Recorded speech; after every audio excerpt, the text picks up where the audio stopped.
Alors on a un autre conflit social qui est celui des intermittents, parce qu'on a appris hier que le gouvernement comptait valider la convention d'assurance chômage qui est contestée par les intermittents. Est-ce que ça veut dire que les arguments des intermittents aussi ne sont pas recevables? Alors, là, vous vous trouvez dans le cas inverse de la SNCF. Il s'agit d'un dialogue social.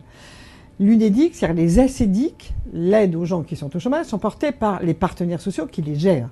Ce n'est pas géré directement par l'État, c'est géré par les partenaires sociaux. Les partenaires sociaux se sont mis d'accord, FO et la CFDT pour les salariés avec le MEDEF pour le patronat, pour dire on a des problèmes en ce moment parce qu'il y a beaucoup de chômeurs en France, il faut soutenir le régime et nous voulons continuer à le gérer en tant que partenaire social. Et il y a une annexe qui donne des conditions plus difficiles pour les intermittents qui sont les mieux payés. Bon, en disant ils peuvent attendre un peu plus parce qu'ils ont des moyens, donc ils cherchent un peu d'égalité de droit avec les autres chômeurs. C'est complexe parce qu'être intermittent, c'est complexe.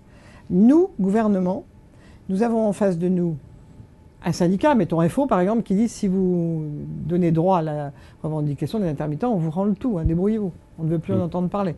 Et les intermittents portés par un autre syndicat. Vous savez qu'en France, il y a une crise politique, c'est pas à vous que je vais la prendre et on ne se la cache pas et on ne se cache pas derrière notre petit doigt. Je pense que nous avons aussi une crise sociale et une crise du social, c'est-à-dire une crise des partenaires sociaux. Une crise des syndicats, de la représentativité. Globale. Je crois aujourd'hui que quand un pays est un peu déchiré, je sens notre pays déchiré. Déchiré, on l'a vu au municipal, on l'a vu aux européennes, déchiré par les conflits, déchiré par des conflits qui naissent sur des choses un peu inattendues dans l'histoire syndicale française. C'est inattendu la grève de la SNCF sur une loi, c'est inattendu cette violence des mots entre deux syndicats.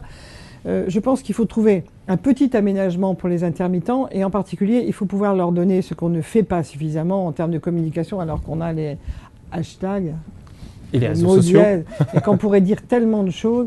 Il faut protéger ceux qui ont les plus petits salaires. On y tient aux intermittents tous. On tient au spectacle, on tient à la culture. Et c'est un peu dommage. Mais c'est quand même révélateur aussi du fait qu'en France, l'individualisme gagne. On va parler de la réforme territoriale, Marie-Lise Lebranchu, puisqu'elle est présentée demain. L'individualisme, non pas des intermittents, hein, mais des gens qui ne sont pas syndiqués, pardon. Elle est